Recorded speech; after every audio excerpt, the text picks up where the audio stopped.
Ladies and gentlemen, welcome to the main event, the 100K Qualifiers for 2020. Let's get ready to rumble! Introducing your MCs, coming out of the blue corner, Mitchell, the Challengers lead Carlisle. And coming out of the red corner, Lavisha, the Outreach lead Gopal Dasadi. Good afternoon, everyone, and welcome to Velocity's 100K Challenge Qualifiers ceremony. I hope you're all as excited as we are to celebrate our qualifiers and be inspired by their ideas. My name is Mitchell, and I'm the Challenges team lead. Hi, I am Lavisha, the Outreach and Engagement team lead for Velocity, and we are, as is pretty obvious by now, your MCs for today. So firstly, a huge congratulations to our amazing qualifiers who entered the 100K Challenge and impressed our judges with their entries. We're also extremely thankful to all of you who could make it to our virtual prize giving to celebrate the success of not just our qualifiers, but to celebrate innovation itself. Whether that means you're lying in bed, lounging on your couch, or in your PJs, we welcome you. In these uncertain times, we're extremely grateful that our Velocity program can continue regardless of what's happening in the world. Absolutely. And we would like to thank all of our other participants as well who entered the 100K Challenge. The fact that you took time out to solve an idea, to come up with an idea that solves a problem, is a big feat in itself. And remember, even if your team does not qualify, your journey is far from over. We have a judges feedback night coming up next Wednesday at 6 p.m. So go check that out and get some feedback on your idea. Thank you to all our judges, mentors, and moderators for making this possible. We'd also like to thank our foundation partner, the Your Way Business School, gold sponsors Uni Services and Momentum, and our silver sponsor, Hudson Gavin Martin. Without you guys, Velocity would not be possible. So we thank you for supporting us this year and ensuring that the whole program stays running full capacity. And of course, congratulations to all of our entrants who made the effort to consider starting something new. This year, it was awesome for us to see 80 entries into the challenge and teams pitching a variety of ventures. So I'm just going to give a rundown of what's going to happen tonight. Firstly, we will have our lovely Velocity CEO, Gemma Bell, coming up and saying a few words about the Velocity program. This will be followed by the Dean of the Business School, Susan Watson, who will also say a few words. And then we'll formally kick things off and introduce our 1,500K qualifiers for this year. Our qualifying teams will also be giving a 1-minute rundown about the adventure, during which you'll have time to submit questions via the Q&A function on the Zoom webinar. This will then be followed by a small Q&A for each qualifier. So without further ado, let's get started and let's hear from Gemma Bell, our CEO. And introducing Velocity's undisputed champion, Gemma, the CEO Bell.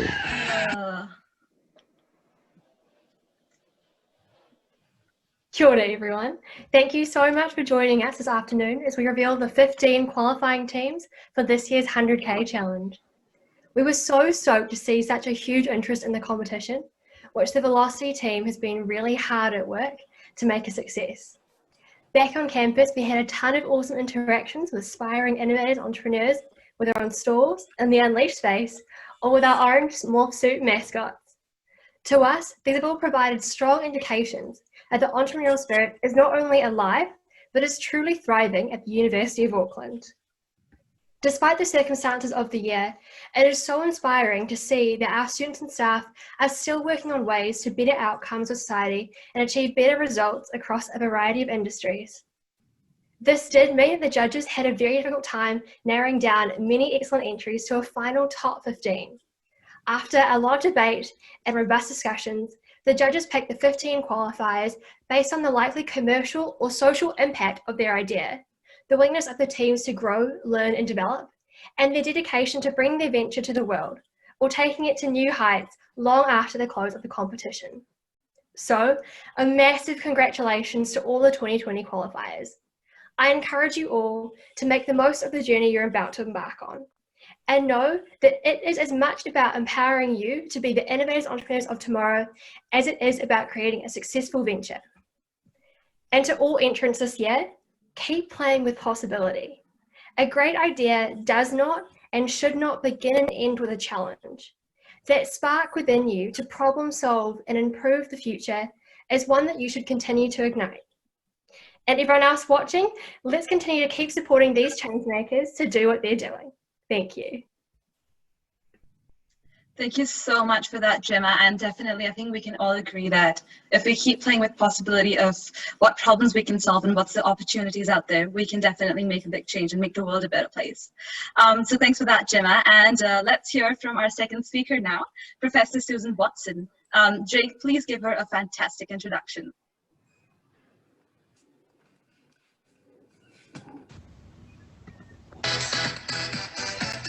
And it's my pleasure to introduce to you a very special guest for the evening, the Dean of our own business school, Susan Watson. Well, thank you, Tēnā koutou katoa, and thank you for the great greeting. I don't usually get those sorts of greetings when I come to events, so that's fantastic. And it's so good to see this event still going ahead despite the challenges of lockdown. So congratulations to all the organisers for all the work that they've put into this, and of course congratulations to all you great entrants who have come up with these fantastic, potentially world-changing ideas. So I thought what I'd do, I won't speak for too long because I know you really want to hear the outcomes, what's happened, but I thought I'd just give you a little bit of background about Velocity and about some of the successes of Velocity to date. Now, as you know, for this challenge, there's 80 entries in the challenge, and there's 3 categories. University research is the first, new ventures is the second, and social entries is the third. We've got a lot of participation in the challenge, and it comes from everywhere. It comes from all faculties, all undergraduate students, postgraduate students enter, and also academic and professional staff. We're also allowed to enter as well. But just some figures, and you may not, many of you will know these figures, but so far, and if you think about this, Velocity alumni companies have now raised over $588 million to date. I mean, what an amazing amount. And also significant currently, Velocity alumni companies have created over 800 jobs. So what a fantastic initiative, and how it truly is world changing. An example of one company, Velocity Alumni Cami, the Velocity Alumni Cami app is award-winning digital classroom app. It's got over many users worldwide. And last week they were offering their software for free to New Zealand schools. So an example of a Velocity alumnus making a difference in the life of Kiwi kids learning from home. So the 15 qualifiers that we're going to hear about are now starting their journey to becoming a company, starting their journey to solve real world problems like Cami and so many others have. So all the best, congratulations to all of you who have made it this far, and I'm looking forward to finding out about the fantastic ideas that are through to this next round. Awesome. Thank you so much, Susan, for that. It means a lot to us that you took the time out of your busy schedule to share some valuable words with us. So thank you so much for that. Now let's get on to our 15 qualifiers. So here's another rundown of what will be happening this afternoon. Qualifying teams will be announced one by one. This will then be followed by a quick 1-minute pre-recorded pitch that the teams have done prior to this. After this, the teams will do a quick Q&A, and then we'll move on to the next team. We'll also be sprinkling in some alumni stories, so keep your eye out for that. So let's get started. Without further ado, our first qualifier was an outstanding entry in the new ventures category. Take it away, Lavisha and Jay.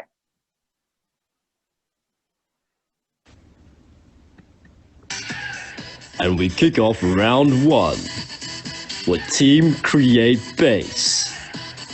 Carl Velasco, Todd Broadhurst, Craig Vaz, Carlos Aguilera, Bryden Burnett, Brad Young, and Lois Lynn. Well, I don't know about you guys, but I'm vibing to the music. It's so good. And congratulations, Create Base. So for those of you who don't know, their team is revolutionizing the education sector by providing high quality educational tools and content for STEM students. So let's just go to them and hear more about their idea.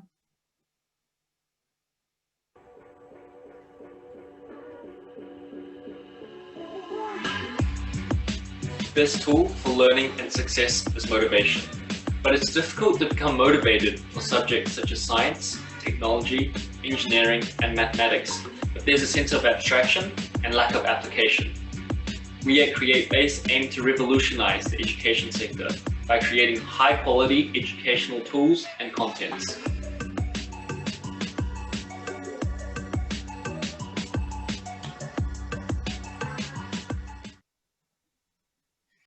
It was a great pitch, and that's true. We all need some motivation, especially in the educational sector. So thank you, Carl, for that. And Carl is here with us today. Welcome, Carl. Guys, so feel free to use the Q&A function to type in any questions that you have. And Carl, if it's okay with you, it would be awesome for you to answer the questions. So take it away, guys. Ask any questions.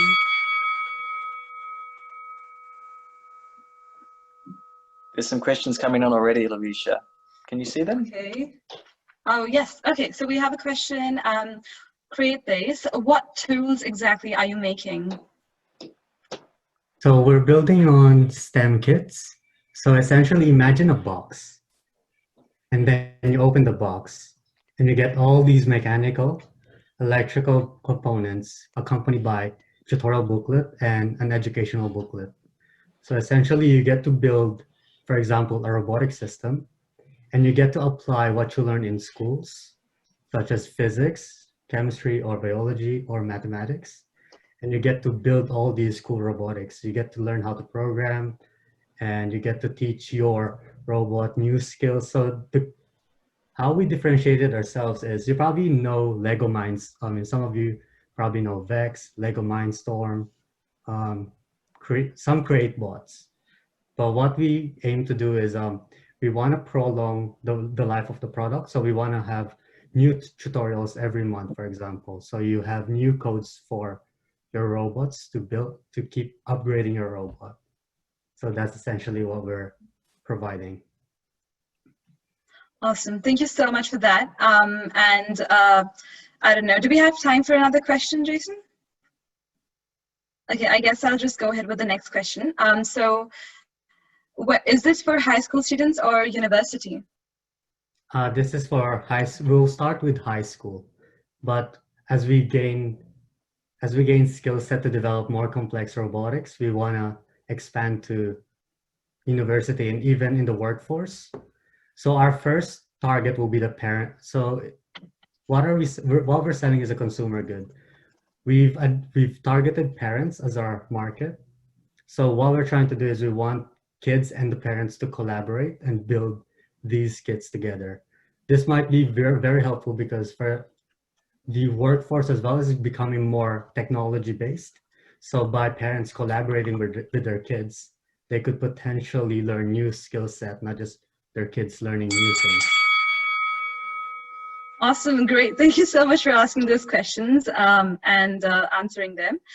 So now let's prepare for the next round for the evening.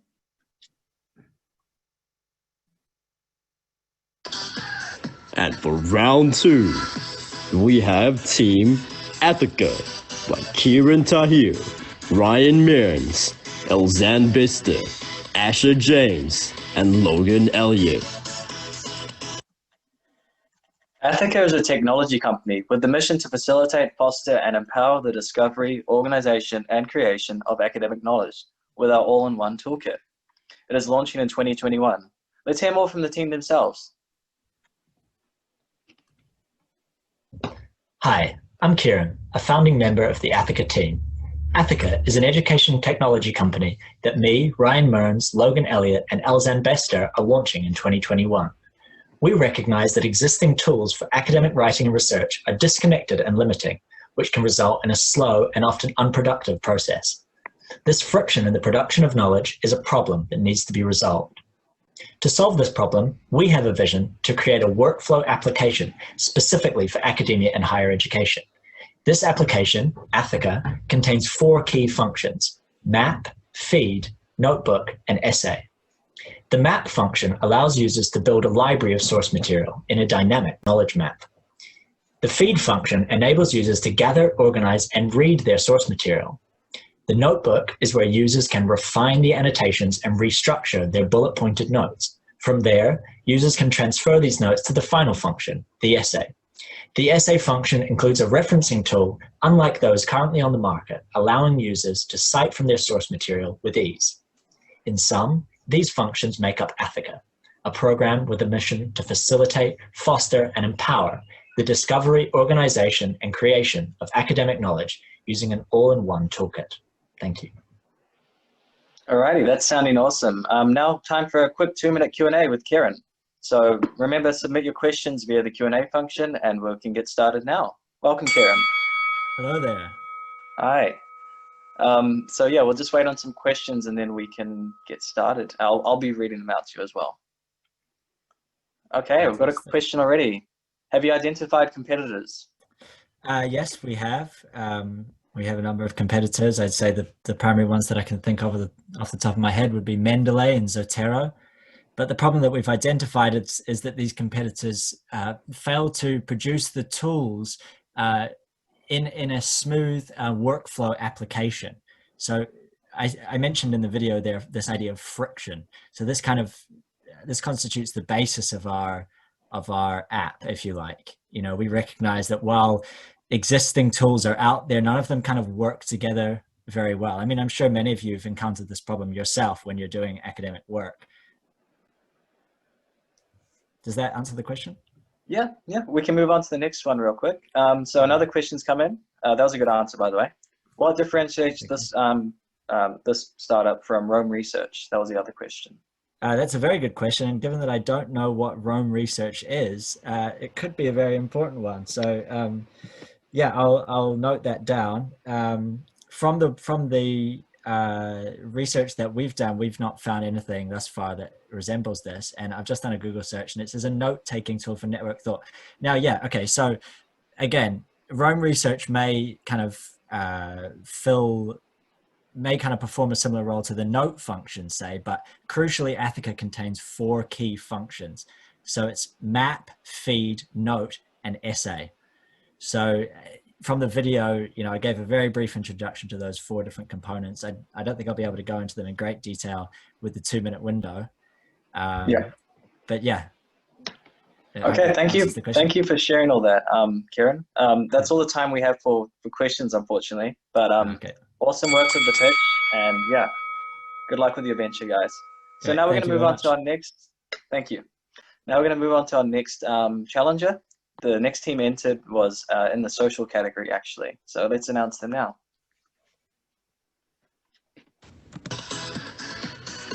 And for round 3, we have team Mara Fresh by Leanne Gibson, Serenity Timu, Pete Jones, Fateh Singh, Emma O'Reilly.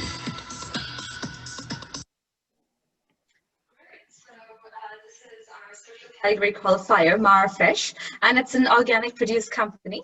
Let's hear more about it from the team itself. We are Mara Fresh, and I'm here to sell you the future of healthy eating, the future of community gardening, and the future of education. Mara Fresh is a social enterprise grown out of the Minerva Community Garden. It aims to tackle community problems such as poverty, obesity, and lack of education. With the support of Minerva High School, Counties Manuka DHB, and the Middlemore Foundation, the enterprise is well underway with the Community Regeneration Project. The process is very simple. The food is grown within the school using a proven learning model. The food is then distributed to the school staff, cafe, breakfast club, and the catering department. The produce is also distributed amongst beneficiaries beyond school gates. This unique blend of community gardening and education will maximize social development. We have laid the foundation, but need your support. The investment you make today will strengthen the community of tomorrow. Wow, totally love that last line. What you do today will definitely affect our future tomorrow. So thank you for that pitch. And now we have Leanne here to answer any questions that you guys might have. So once again, you have 2 minutes, ask any questions, and Leanne would be awesome for you to answer them. Kia ora, everyone. Hi, Leanne. Hi there. How are you doing today? We're just waiting on some questions. Okay. Oh, we've already got one in. Sorry, Lavisha, you take over. That's all good. So the question we have is how you will be commercializing this exactly? School is our first customer. Schools are a very good consumer of produce for the Breakfast Club, providing free breakfast and lunch to around 450 students a day. We also have a school cafe, and we have a very large hospitality and catering learning area. So lots of opportunities there, and not a lot of distribution involved, just over the fence pretty much. And then the next stage after that is something we're really looking forward to working on through the Velocity process. Awesome. And we just have one more question real quick. Do you have any schools signed up yet? Our Manurewa High School, which is right next door, is the first customer of Mara Fresh. And beyond that, we are distributing food out through the Manurewa community. Awesome. Well, I'm sure all of you guys have some more questions. Unfortunately, we'll just move on to our next round now, if that's okay. And thank you, Leanne, for answering the questions. Appreciate it. Thank you.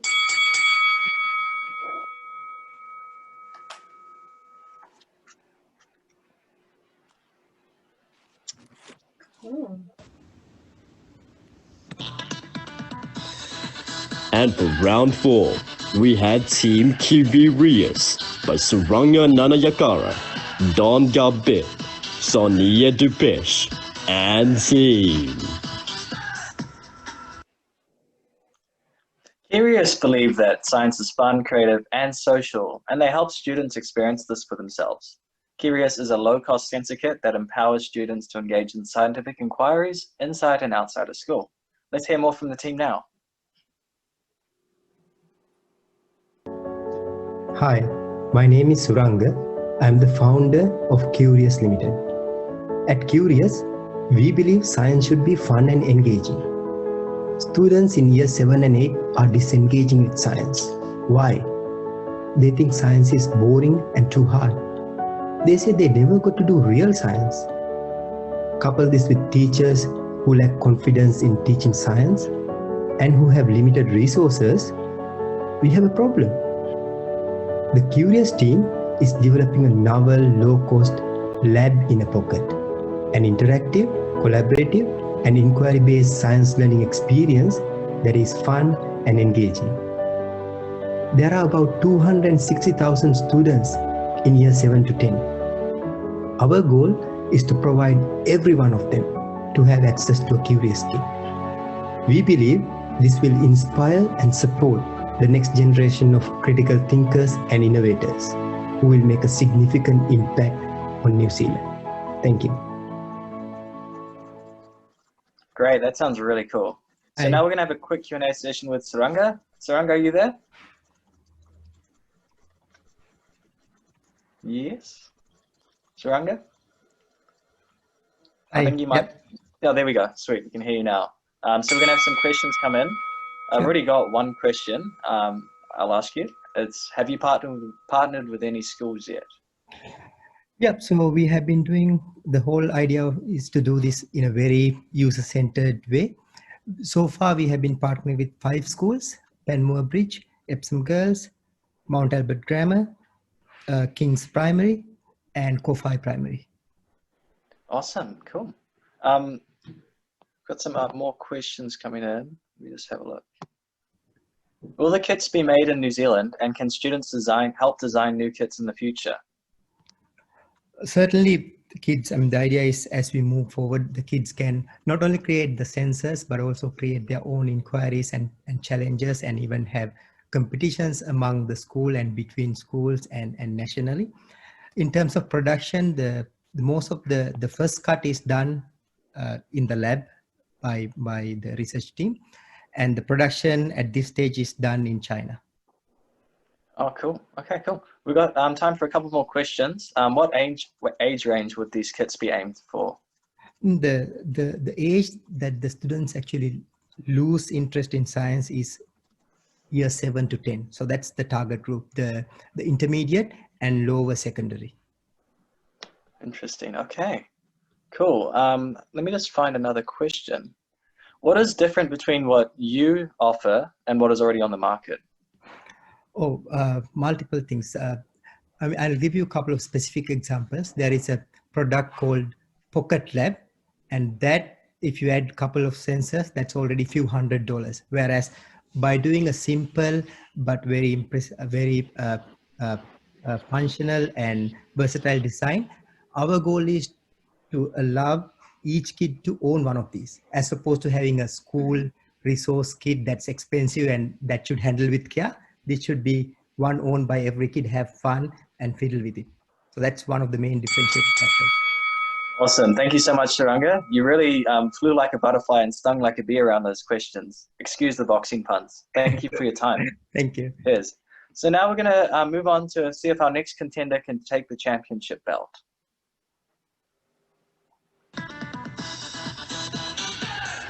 For round 5, we have My Veggie Wall, starring Kevin Lee, Michaela Stokes, and Henry Jianheng Luo.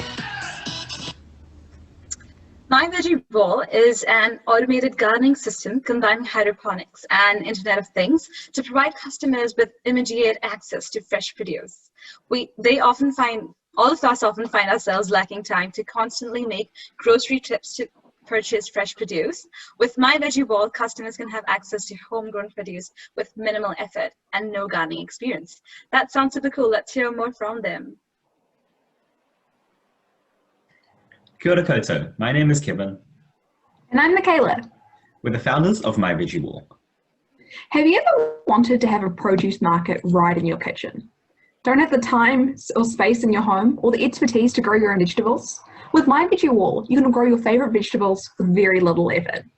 My Veggie Wall is an automated hydroponic gardening system. Using hydroponics, your herbs and vegetables can grow 2 to 4 times faster with 95% less water than if you were growing them in soil. My Veggie Wall, you can simply plant a seedling in the system, and then the automated pumps will take care of the rest. When your plants are ready, simply pick off what you need, and you've got fresh vegetables growing right in your home. So Michaela is a mechatronics student who is passionate about all things inventing. She is responsible for building the prototype and the technical side of things at My Veggie Wall. Kevin is a business student and is interested in using innovation and entrepreneurship as a vehicle to create a better society. He looks over the business side of My Veggie Wall, including finances, marketing, and strategy. My Veggie Wall is leading the gardening revolution with an automated vertical gardening system. Awesome. That sounded great. And as someone personally who cannot keep my plants alive for more than 3 days, I would totally sign up for My Veggie Wall. Anyway, so we have Michaela here. Michaela, are you there? Yeah, hi. Awesome. Hi. So yeah, Michaela, if that's okay, we'll have a few people asking questions, and guys, feel free to use the Q&A button to ask anything. Cool. So I think we have a few questions here. One of the questions is, can we grow organic vegetables using the technology? Yes, you can. I guess it does depend about what you define as organic in terms of the nutrients we use. I believe there are technically organic hydroponic supplements that you can use, but I guess it does depend based on what you identify as organic. Awesome. And another question we have is, what is the IoT aspect of this? Is it the pump controls? Actually, IoT is something that's always been in and out because I've already made a prototype for this device. So right now, the whole idea is there's a phone app that is connected to the system itself, which allows you to track all your plants, but that doesn't actually require any IoT. So the IoT might be useful for tracking, for example, like values of like how your plants are tracking and like how you can make things more efficient if you want more hands-on control. But yeah. Awesome. And how much space does this take up in your kitchen? I would probably say maybe like 1 meter by wide, and then however high you want it to be, based on like how many plants you want, and maybe like 20 centimeters to 30 centimeters like width, if that makes sense. Yeah. Okay. Awesome. I think we have time for one more question. So what kind of crops will be available? It's best for leafy greens and things like that, but you can also grow strawberries and other vegetables that aren't quite deep set roots, like carrots, for example. So yeah, you can even grow tomatoes and things like that. Amazing. And before the bell goes off, how much would it cost? Ooh, that one I believe we're still figuring out, but probably around $400 to $1,000 at this stage. Okay, cool. And will you have something for Kiwi phones? Whoops, sorry. Cool, but thank you so much, Michaela. You really answered all of them pretty well. And now let's move on to our next. Lavisha, I've got a question for you. What happens after tonight for the qualifying teams? Like, what are they going to be up to next? Oh, good point, Mitchell. So after tonight, each team that has earned a spot in the qualifying round will go through our Launchpad program to then give amazing final pitches to our panel of judges.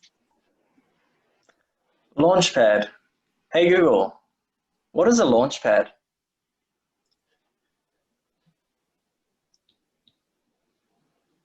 It's taking a while to answer. Okay, well, you don't need Google, you have me here, so I'll tell you what it is. So for the teams, for all of you who don't know, Launchpad is a 6-week development program that our 15 qualifying teams will be going through. And each week they will attend a workshop hosted by the brightest and best industry professionals, covering important topics such as finance, legal issues, and strategy, and anything you might need to run a startup. And these teams will also be paired with a mentor who will help them navigate the insane growth and change that they will experience as a company. Thanks so much for explaining that, Lavisha. I guess Google isn't reliable for everything. I'll now introduce the wonderful Divya Roshan as our Launchpad coordinator for 2020. Divya will be helping the team to get the most out of their Launchpad experience. I've had the privilege of working with Divya on my team this year, and she'll do an outstanding job for all you qualifiers. And once the 5 winners are chosen after the pitches, they will go through a 6-month incubator program known as Venture Lab. And teams will receive access to valuable resources and mentors to help their venture take off. Last year saw a diverse range of interesting entries into the 100K challenge. Mitchell, do you want to talk more about that? Actually, I think it's a better idea if we hear from the 4 teams that went through Venture Lab and Launchpad last year. So we'll be hearing from SpinPoi, Pacific MedTech, Greenshell Spatco, and Luxshore Astronautics. So listen closely, guys, for some great advice. Hey everyone, Kate from SpinPoi here. Launchpad was such an amazing journey, and it really grounded me as I was trying to navigate all of the complexities of running a startup. A little bit of advice moving forward in the program: just take it one thing at a time. Really be open to all of the advice and knowledge coming in from the workshops and from your mentors. And probably most importantly is to be yourself and trust yourself, because ultimately that's really what's going to get you through the competition and through your whole journey as an entrepreneur. Best of luck and have fun. Cool. Now we're going to hear from Pacific MedTech. Hi, I'm Larissa from Pacific MedTech. We were lucky enough to win a place into the Velocity Accelerator last year. As a product development engineer, I'm not particularly great at business, or at least I didn't think I was. And the accelerator really gave us the opportunity to learn basic accounting and legal structures that we've used through the process of setting up our business. And yeah, it was extremely valuable. And I'd recommend it to anyone. And yeah, through this last 6 months, it's been really great to have business mentors in the Venture Lab program as well. They've kept us on our toes. And yeah, I can't thank the University of Auckland enough.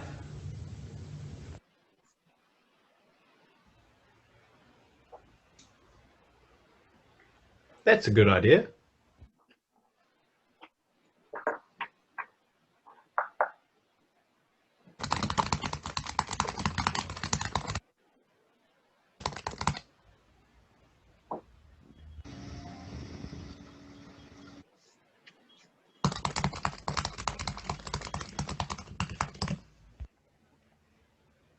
Hello. How about a pivot?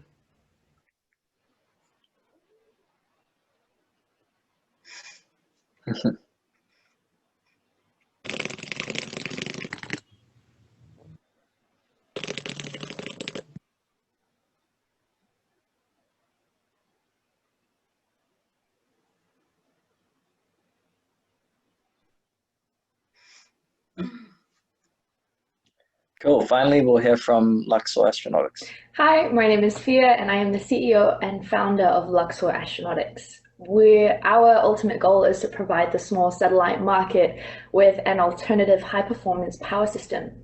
Since we won the New Ventures Challenge last year, we have built a prototype of our device. We've received investment from Rocket Lab, Icehouse Ventures, and K1W1.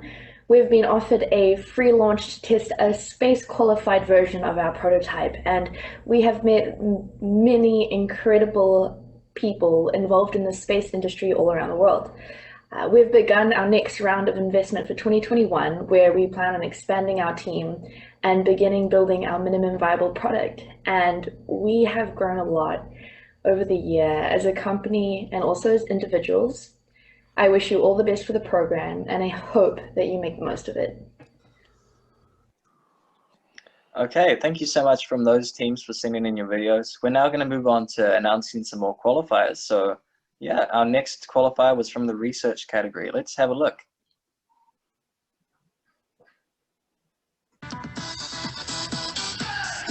And for round 6, we have PC MPU Smart Board Solutions by Muhammad Farid and Charles Ikutegbe. Awesome. So PCMPU Smart Node Solutions.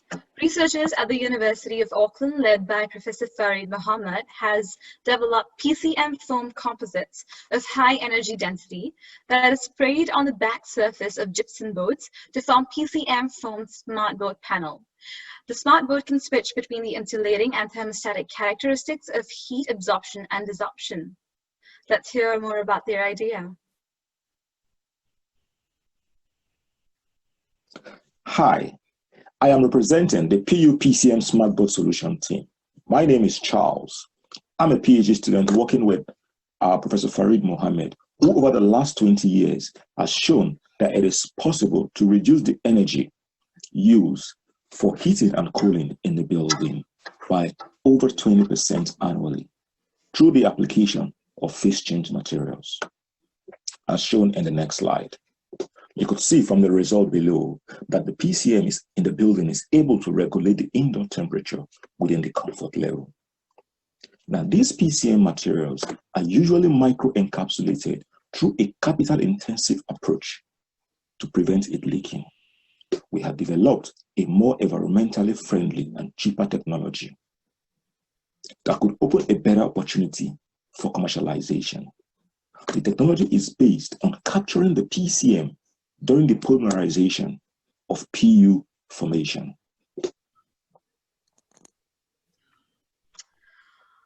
Awesome, great. So thank you for that, Charles. And now we can move on to the Q&A session. And guys, ask away any questions that you have, and Charles would be awesome for you to answer them.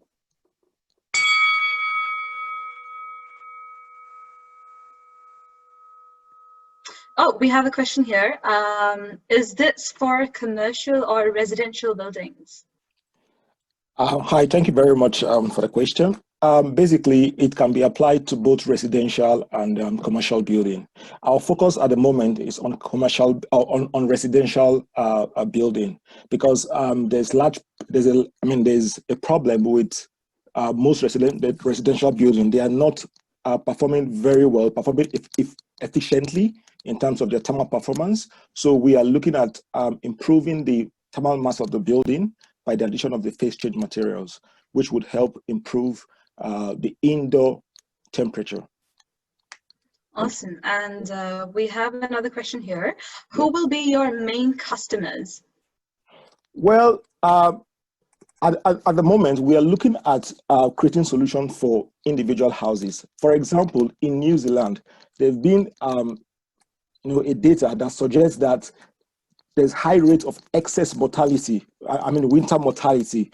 About 1,600 people die yearly in the country as a result of low performing houses. So when the temperature of a building in the winter is less than 18, it makes it uncomfortable, so it's not comfortable for people to live in such houses. So we are offering a solution that it cuts across both low and medium builders, they can, or building developers, they can actually use this technology. That makes sense. Yeah. Thank you for that. And we have another question. Does it go on the outside or the inside of the building? It is better to put the PCM composite inside the building because we want it to be very close to the interior because to allow for easy heat transfer between where it is placed and the interior of the building. So it's placed in the interior of the building. Great. Well, you were really good with answering this question, Charles. So thank you. Thank you so much for that. Yep. And up next is an entry from the new ventures category.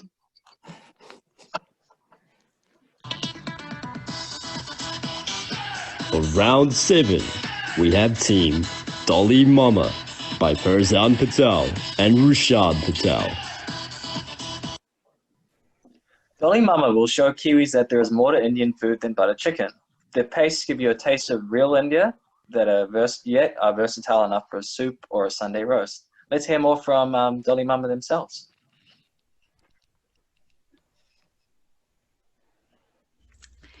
Dolly Mama, my Nana, taught me that good cooking is about flavor. Make sure they taste the love, she said, and only then will they love the taste. For a really long time in New Zealand, Indian food lovers have had access to only a fraction of the amazing flavors that are available in India. At Dolly Mama, we aim to fix that problem. We want to show you that there is more to Indian food than butter chicken and vindaloo. We are introducing to the market a range of ready-to-cook Indian pastes that bring the taste of real India into your kitchen. Our pastes won't linger in the back of your pantry or your fridge. Why? Because while they are authentically Indian, they are also super versatile. This means that you can use Dolly Mama's paste to make skillet potatoes, steak, steamed fish, salad, or more. Basically anything that you cook on a daily basis, you can use our paste with them. At the same time, you can use Dolly Mama's paste to make a great tasting curry, biryani, dal, or more. Hungry yet? I'm Farzan Patel and my startup is Dolly Mama, and we look forward to feeding you. I sure am hungry after hearing that. So I'm going to invite Farzan to answer a few questions. So remember guys, submit your questions and we have 2 minutes for this one. Farzan, welcome. Hi guys, thank you for having me here. Cool.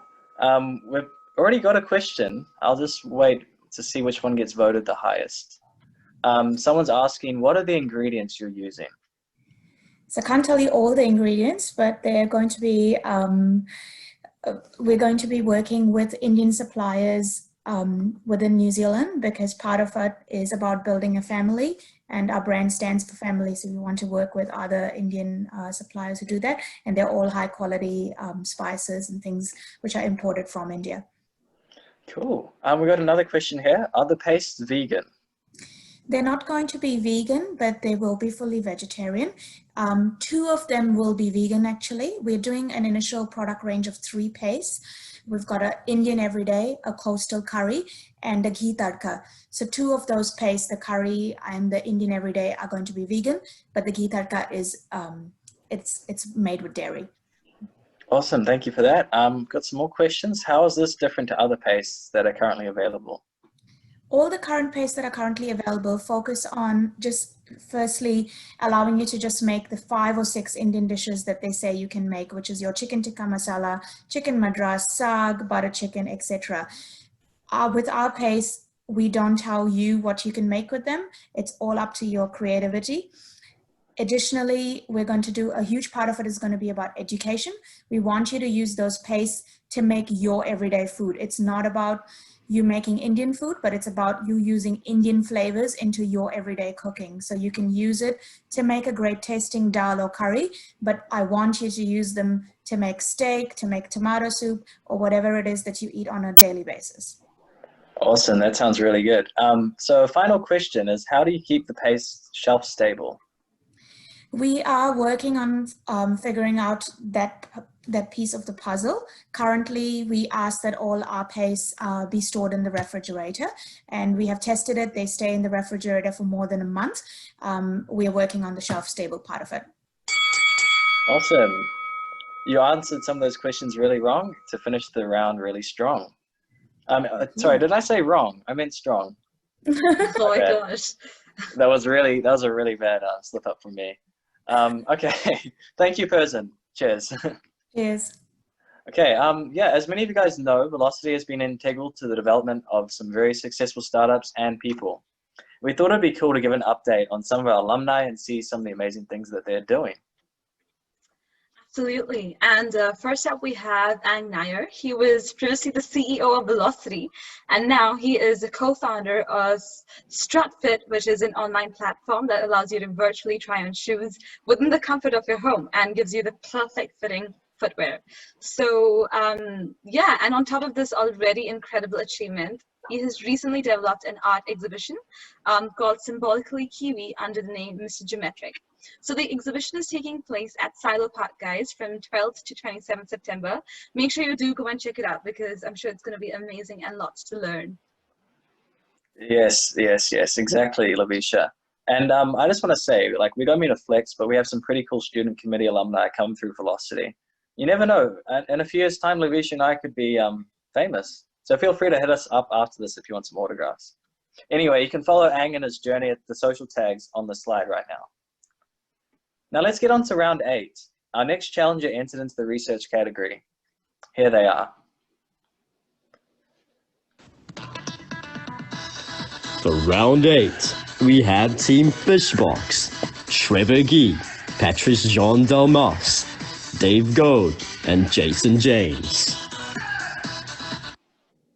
The marine life around New Zealand is a priceless commodity, yet both the people in the fishing industry and those that claim and those that police the fishing industry use inefficient manual processes to measure and classify hauls of fish. Fishbox is a modern solution for efficient management of this precious resource. Let's hear more from them. Hi, and thank you from Fishbox for selecting us as one of the 100K challenge qualifiers. Let's hear from the team now. The coastline of New Zealand is an extremely precious resource to us. So why would we use old-fashioned technology to preserve something so important?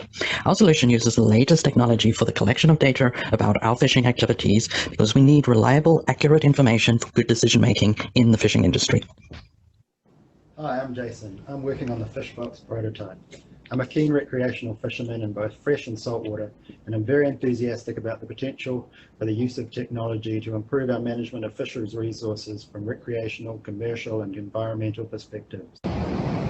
Sustainable fisheries management is important for food, recreation, and export dollars, but effective fisheries management is very data hungry.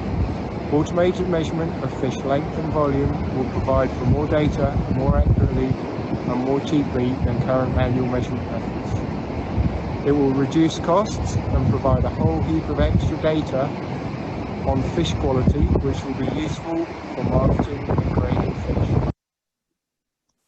Awesome, that was an amazing pitch from those guys. We're gonna have a Q&A with Patrice now. Patrice, are you there? Hi, can you hear me? Yep, I can hear you very well. Cool, so thank yeah, you. guys, feel free to submit your questions now and we'll start 2 minutes now. Let's see. I've got a question here, Patrice. Someone's asking, who are the end users of Fishbox? So our first customers will be the fisheries. It's basically we already have contacts and negotiating to install our first prototype in there. Second users and second market for us will be the councils trying to enforce some management or quotas. And our third possible products will be recreational fishermen, both freshwater and saltwater. So there's 3 different levels of users that we have in mind through the progression of our prototype and solutions. Okay, awesome. Yeah, someone's already asked the same kind of question as well, who will be using the data. I've got another question here. Have you identified any competitors? At this stage, we know about research projects that are starting on this. So it's so far so good, not really. But yeah, fisheries are very interested. There's governments arriving with regulations and there will be a need for that product. So we're right in time. Cool. Thanks for that answer. I've got another question for you. Why the name Fishbox? Well, we use a box and we put fish inside. Okay, that's about as good an answer you can get for that one. So I've got another question here. What is the biggest hurdle facing Fishbox currently? I think we have been through 2 prototypes, so I think we have that pretty sorted.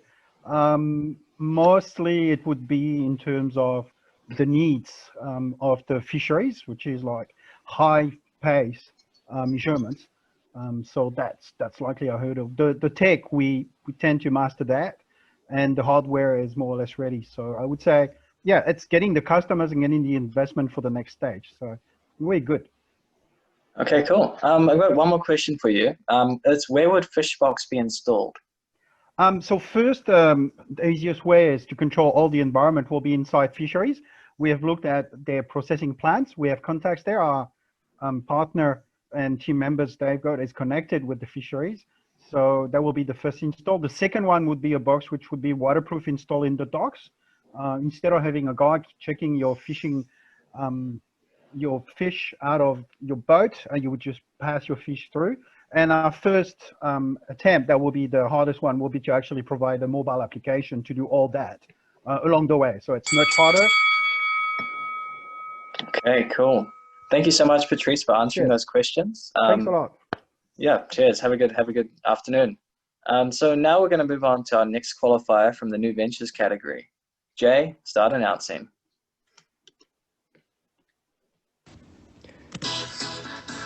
And for round 9, we have Nikau Robotics Limited by Harrison Lawton, Max Cooper, Stella Lee, Sarthak Chowdhury, and Alusa Gwinson.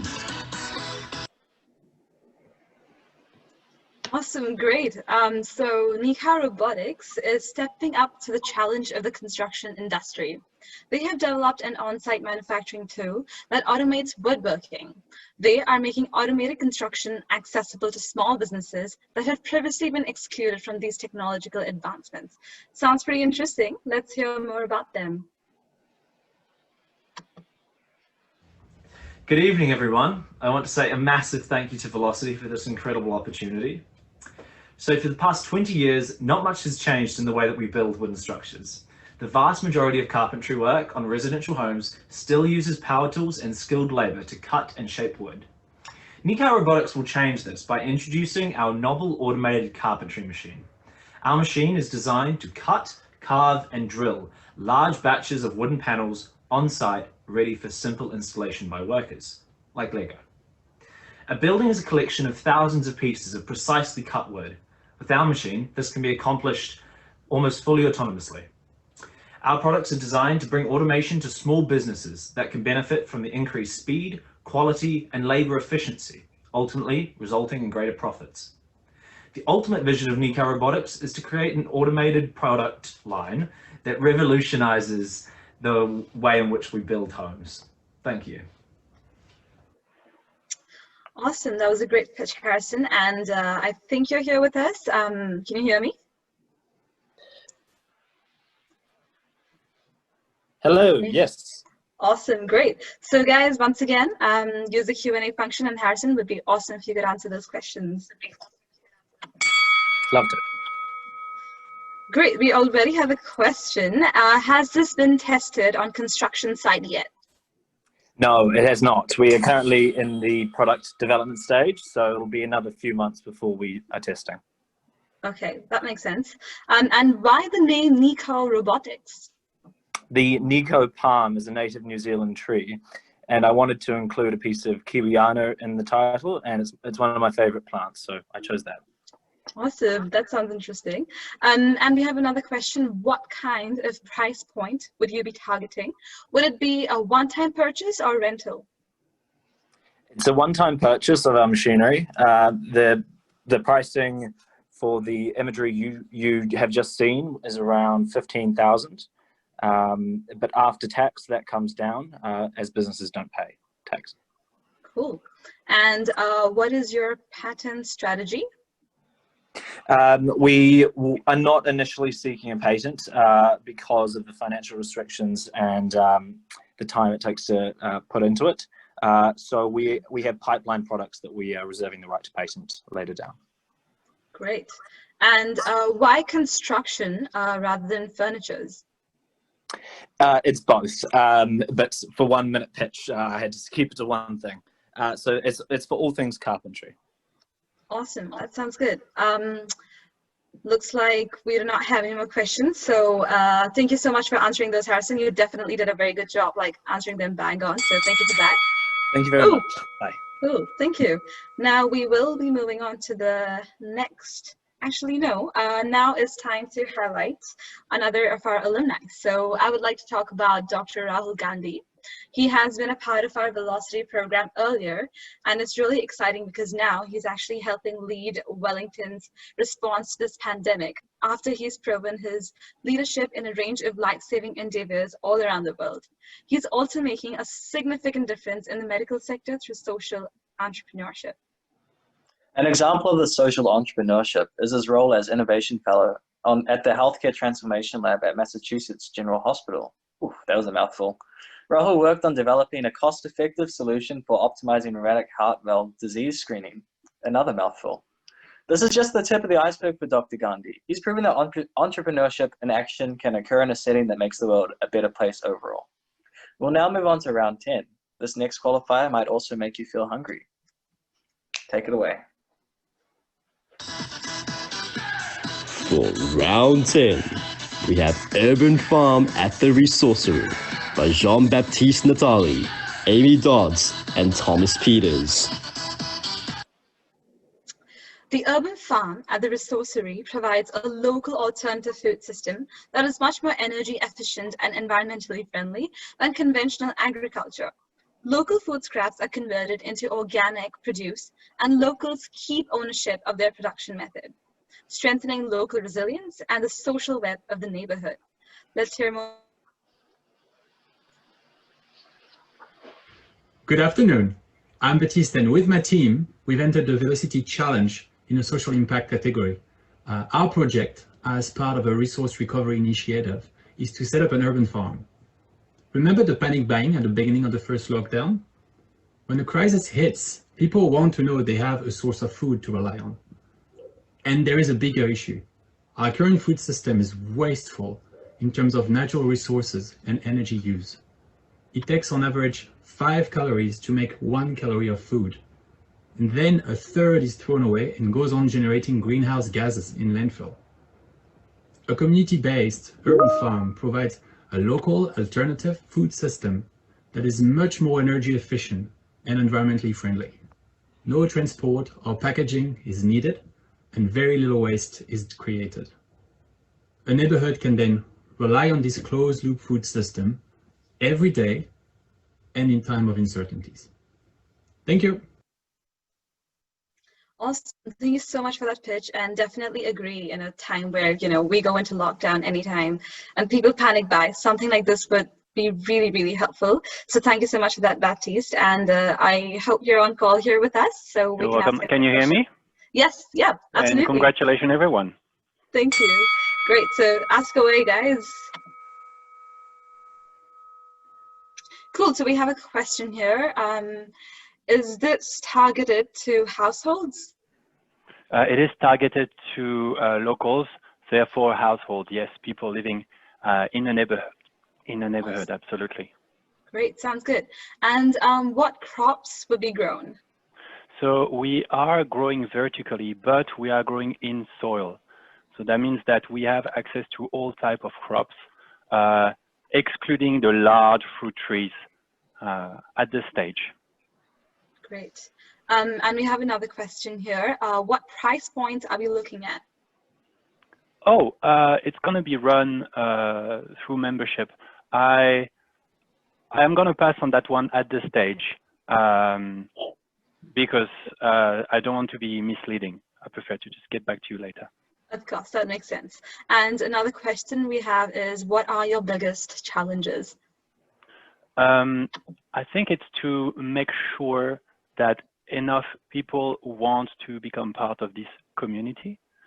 Community is not something you can just generate and produce, it just happens. So it's about bringing the right ingredient together. This is going to be a very interesting challenge. Awesome. And how will you generate income? So we have 2 customers, businesses, so particularly cafes and restaurants. We're going to set up a food scrap collection for them, so we're getting some income from that. And second one is memberships. People who have access to this urban farm pay a membership, a fee each week or each month to be able to go and pick up their own vegetables. Great. And we have another question here. How is this different to a community garden? Oh, it's quite similar, except that we have a little bit more tech, just a tiny bit more, which allows us to grow off soil. We could actually grow on car parks, and our first prototype will take place on a former bowling green. So we don't need access to proper soil. Awesome. Thank you so much for answering those questions, Baptiste. Thank you. Thank you. So we will now just move on to our next qualifier for the evening.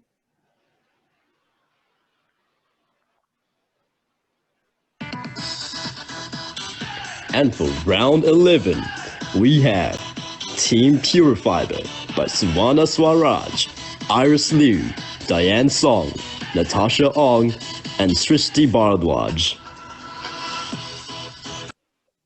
Media have recently reported on how microplastic fibers are being emitted from our clothing when cleaned in the washing machine.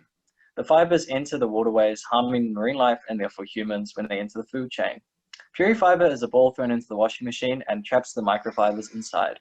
Let's hear more from the team themselves. Take it away, guys. We all do laundry each week. The process is quick and easy. What we don't know is that each wash cycle ends with thousands of microfibers being washed into the ocean, entering our water supplies and moving up the food chain. Technically, we're eating our clothes for dinner. In fact, we ingest almost 6,000 synthetic particles each week. That's the same as eating your credit card each week. That is a health risk due to the possibility of ingesting heavy metals and toxic chemicals. We are Purifiber, and we aim to reduce unconscious waste in everyday life to help people become more sustainable. This recycled rubber ball will be thrown into the washing machine alongside your clothes. Water can enter and leave, but the filter is too fine for the microfibers, trapping them in the ball. Purifiber is convenient and affordable, so it is a great option for Kiwis to take a stand against microplastics. Purifiber is the Dyson for microfibers in your laundry. We hope that our solution will stop us all from eating our own clothes. Awesome. Thank you so much for that, guys. We're now going to do a quick Q&A session with Srishti. Srishti, are you there? Hi.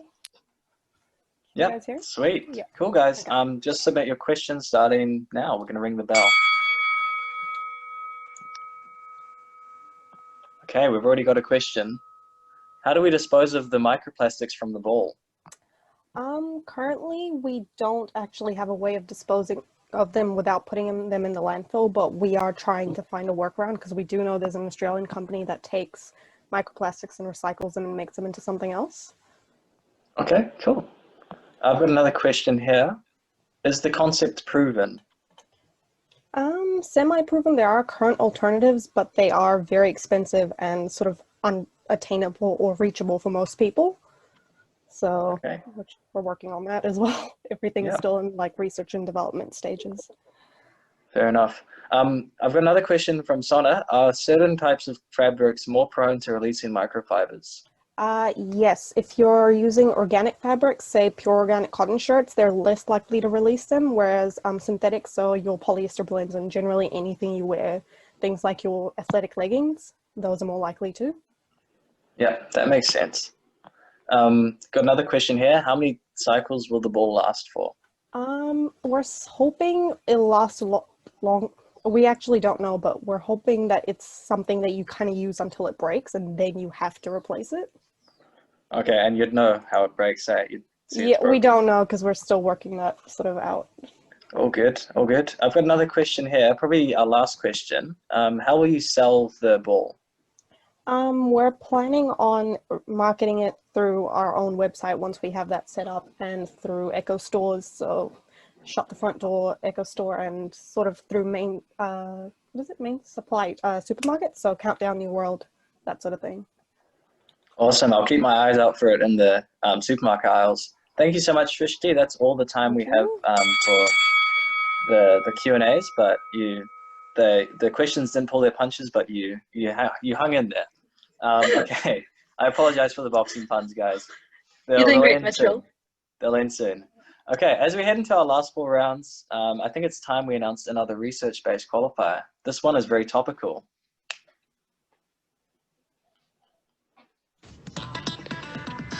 For round 12, we have Team G Ventox by Anthony Phillips, Tony Hickey, John Windsor, Bruce Stokes, and Greg O'Grady.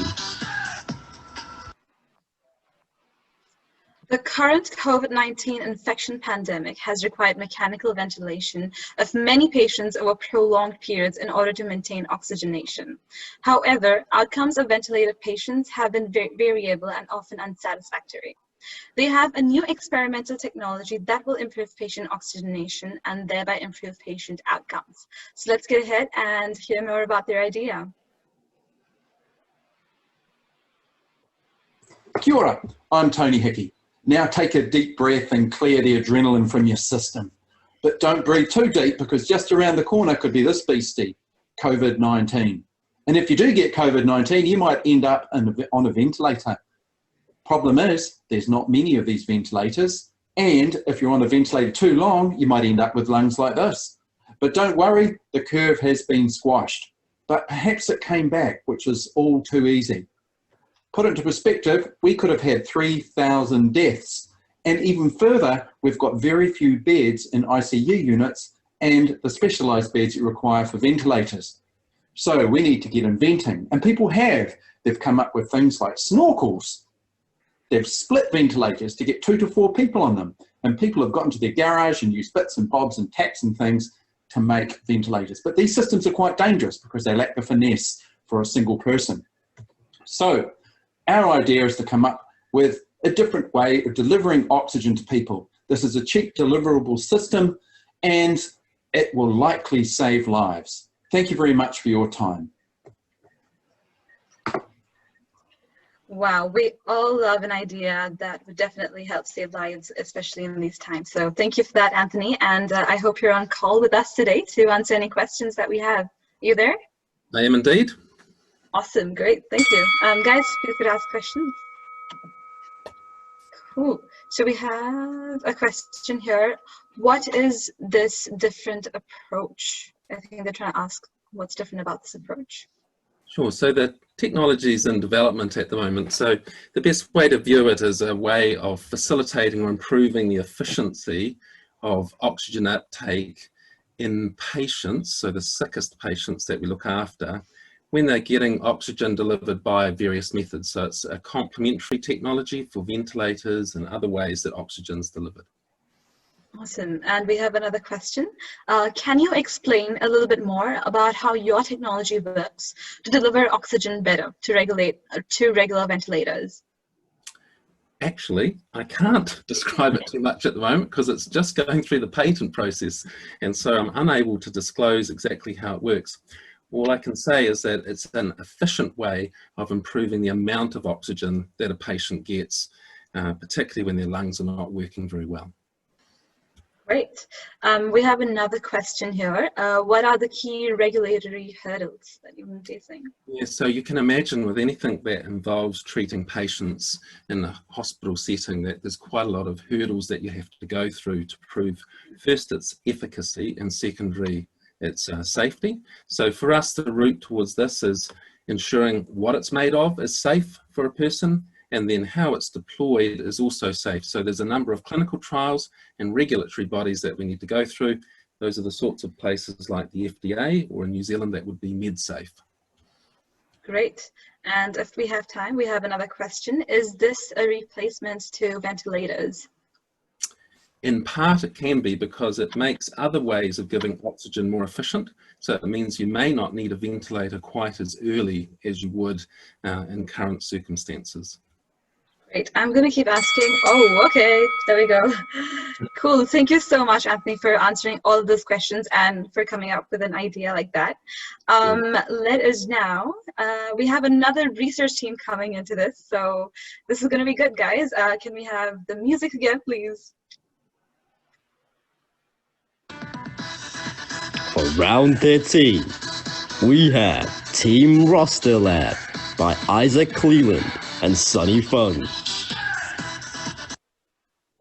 RosterLab uses state-of-the-art artificial intelligence techniques to build exceptional rosters for hospital staff much more quickly than is possible by hand. With a simple-to-use web application for roster creation and associated staff phone app, it can automate almost all of the rostering process. So let's hear more from the team themselves. Take it away, guys. Making rosters for my staff is just so complicated. I need one more head nurse to work a night shift on Saturday. If I get Steve to do it, he'll have too many night shifts, and it will be unfair. If I get Martin to do it, he'll be working with too many different colleagues, and nowadays we have to consider COVID. Amy specifically requested me not to give her this shift. And if Andrea does it, she'll be working 16 hours in a row. How do I do this? Introducing RosterLab. RosterLab will give you instant recommendations on how to improve your roster, and you can even wholly generate your roster from scratch. It also has an easy-to-use tool to model all the complex rostering rules, regulations, and requests that you need. Hi, I'm Isaac. I'm Sunny. And we are RosterLab. We're using state-of-the-art optimization and artificial intelligence to help you build excellent rosters fast. Awesome. Thanks for the pitch, guys. And now we're going to have a quick Q&A with Isaac. Isaac, are you there? Yes, I'm here. Oh, awesome. Cool. So we're going to just get started. I'll be asking the questions as they come in. And yeah. Let me have a look. Someone has asked, have you tried this in a hospital yet? Yes, we've already implemented it in Waikato DHB, so down on Hamilton, and they've used our software to make several rosters completely automatically that they've put into practice. And this has been as part of my PhD. Oh, cool. Awesome. I've got another question. Are there any similar software? Is there any similar software that does this? So there's software that does much simpler automated scheduling, such as Deputy, but they don't have the level of complexity to model complex staff requests and contracts that RosterLab does. Cool. Yeah, that was reflected in the video, wasn't it? Like all the different problems that occur. Yeah, you can't model all of those different requests at once with software currently on the market. Yeah. Okay. Cool. I've got another question. Is this a one-time purchase or is it subscription-based? So it'll be subscription-based, based on the number of employees you have, and there'll also be costs for things like integration, because we'll be mainly targeting this at larger organizations, which will, such as hospitals and different emergency care units. Cool. Yeah, related to that question, actually, someone's asked, are you going to be planning on extending this to any more DHBs? Yes, the plan is to extend this to every DHB in New Zealand. Firstly, for nurses, because we've already modeled the nurse contract with the automatic solver, so we have a proof of concept, but then later on, of course, for doctors as well. Cool. I'll ask a couple more questions because we have time. What other kind of businesses will need this aside from hospitals? So it's any kind of business that has a relatively complex roster, so usually 24/7 businesses. An example might be call centers where they do shift work, or warehouses where they work long hours and have complex shift works where you have to consider fairness, equity, different staff requests, and the rosters change every month. Awesome. Thanks so much for answering those questions, Isaac. Really good answers to that. So thank you for your time. We're going to head on into the final 2 rounds. The fight still isn't over yet. Maybe this next team can deliver their match-ending KO. Let's get on. And for round 14, we have Team Ukaipo with Temiringa Parks, Kelly Bartlett, and Ryan Gray. Great. Great. So UKhypo will provide an educational voice that will bring about the revitalization and strengthening of the experience and connection of the placenta burial practice through our Rauwhenua package. This provides not only the mother themselves, however, also their future generations to come with an incredible, beautiful, and connection-building tradition. Let's hear more about it. Kia ora, my name's Tumaringa. And I'm Ryan, and we are the owners of UKhypo. Over 20 years ago, my mother set on a journey to find a better, easier and beautiful alternative to the current placenta containers on the market, such as plastic bags.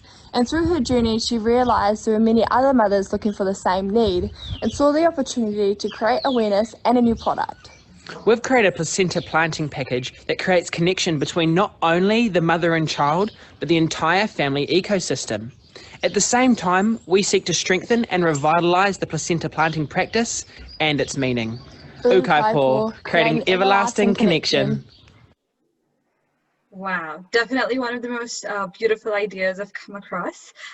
So we have Tumaringa with us here today. Can you hear me? Hey, yeah, I can hear you. Awesome. Hi, awesome, great. So if it's okay, can you please answer a few questions that our audience would most likely ask? Yeah, awesome. Great. So we have a question already. Can you tell us more about the placenta planting practice? Yeah, so for Māori, this is where it originates for us. We plant the placenta to give it back to the land. But through my research, I realised it's actually more of a mum thing. To a couple of different people, and one mum said that she buried it because it was healing for her. She had a traumatic birth. Others do it for tradition. Others do it for memories. So my partner's mum planted a tree, and every year when it was his birthday and the tree was blossoming, she would take a photo, and so she could keep those memories for years. So for every different person, it has different meanings, but for us, that's where it originated from, was from our Māori culture. Wow, that's beautiful. Another question, is your market focus limited to New Zealand? Yeah, definitely at the start, but again, through research, it's actually an Indigenous practice all over the world. So we do look to go global as long as it stays within our values. Great. Another question, how does the family take it home? Yeah, so with the placenta planting package, there's multiple different items. So there's a placenta box, there's seeds, there's a mukatai, there's an information brochure, a karike card, and a keepsake box. It's the entire package. So the Rauwhenua box itself is what they put the placenta in. And the process, how that works is the midwife actually takes care of that. So you just give the midwife whatever you want to take it home in, and they sort it out, and then you take it home. You can either store it in the freezer or you can plant it straight away. Beautiful. Another question, how does it support the whole family ecosystem?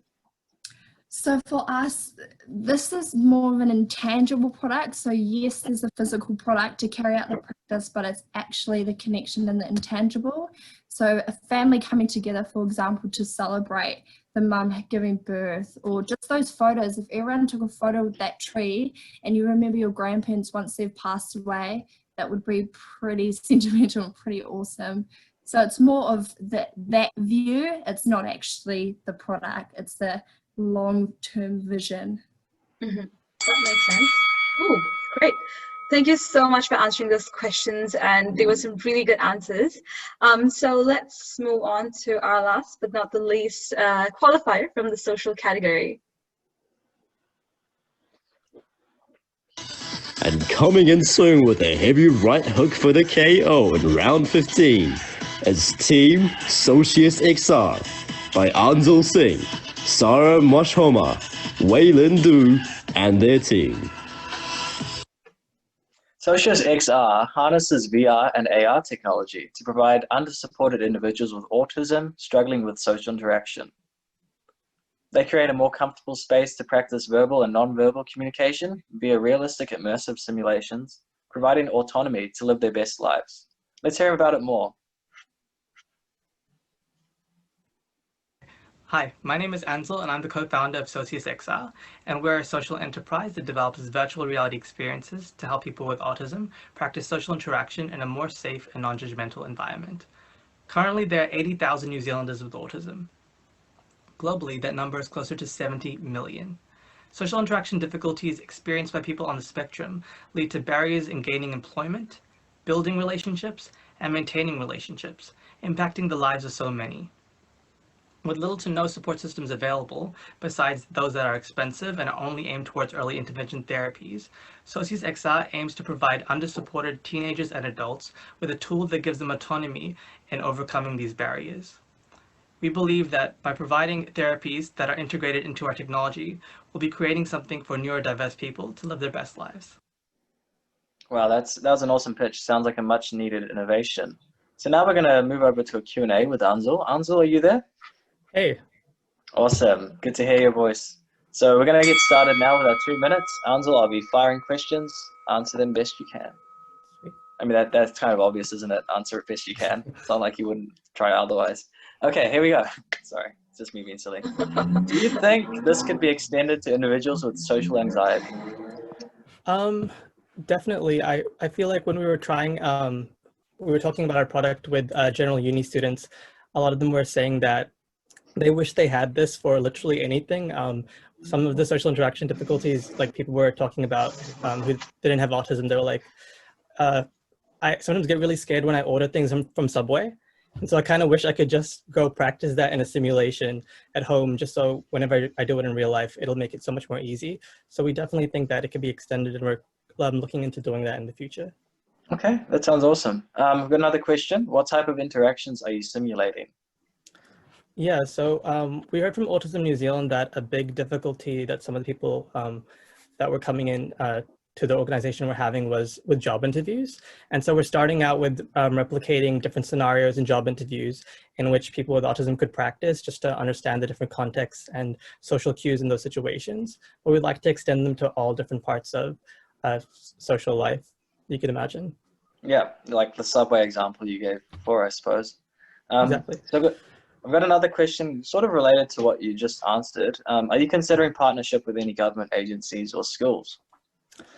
Yeah, we had been talking to different disability schools and are already connected with Autism New Zealand and getting connected with other autism support organizations. In terms of government, we haven't really thought about it, but we were talking to experts in terms of how we could get access to government access for different people with autism to be able to get this equipment for free. And so we are looking into that as well, just so it's more available for everybody. Awesome, great answer. I've got another question. Are the therapy sessions created specifically for each individual with autism? Well, they have therapeutic technologies built inside of it. So if you are doing it with a clinician, then that will obviously be something that's for that specific person. But our one will be based on, for example, we'll have graded exposure therapy inside of our technology, and based on the module they choose and the quiz that they complete, that it will be at least catered for them. Yeah. Okay, good question. I've got one more question here. Did you consider people with coexisting conditions? Yeah, we understand that a lot of people with autism also have comorbidities or other difficulties sometimes associated with it, or if you have Fragile X, that can be kind of associated with it. And we believe that the technology would be able to easily kind of transfer some type of skills that would be useful for everyday life. So we do feel like that would be, yeah. Awesome. Great answering to those questions, Anzul. I wish you well with your venture. So that basically concludes everything today, guys. Make sure you attend the judges' feedback night where you can gain let me just start off by saying congratulations to all the qualifiers, obviously. Like, it was an amazing achievement you guys did to come this far. Yeah, but I'm just going to get on with some other announcements. Make sure you attend judges' feedback night where you can gain valuable insight into the strengths and weaknesses of your idea, so that next year you give yourself a strong chance of qualifying if you didn't qualify this time around. This evening will take place on September 2nd at 6 p.m. via Zoom. An email will be sent out for you guys to register your interest. There's also information on the slide there.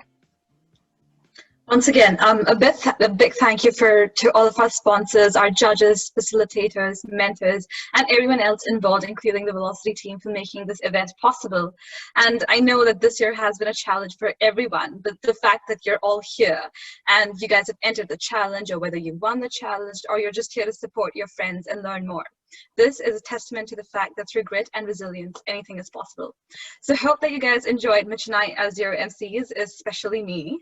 But yeah, thank you so much and have a great weekend, guys. Cool, thanks Thank guys. you very much. And Cheers. congratulations, everyone. Thank you. Good one, guys. So that's on me.